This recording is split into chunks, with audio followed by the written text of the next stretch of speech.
Breaking news अवां सां share कयूं पिया। सदर आसिफ अली ज़रदारी सेनेट जो इजलास सुभाणे तलब करे वरितो आहे।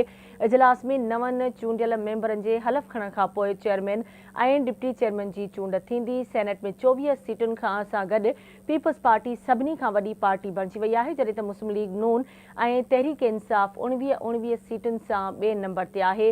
पीपी तरफ़ां सेनेट चेयरमैन जे उहिदे लाइ यूसुफ रज़ा गिलानी नामज़द थियल आहे।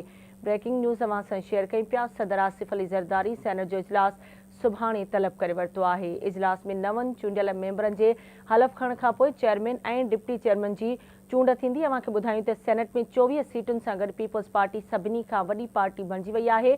मुस्लिम लीग नून ऐं तहरीक इंसाफ़ 19 सीटुनि सां ॿिए नंबर ते आहे। पीपी तरफ़ां सेनेट चेयरमैन जे उहिदे लाइ यूसुफ रज़ा गिलानी नामज़द थियल आहे।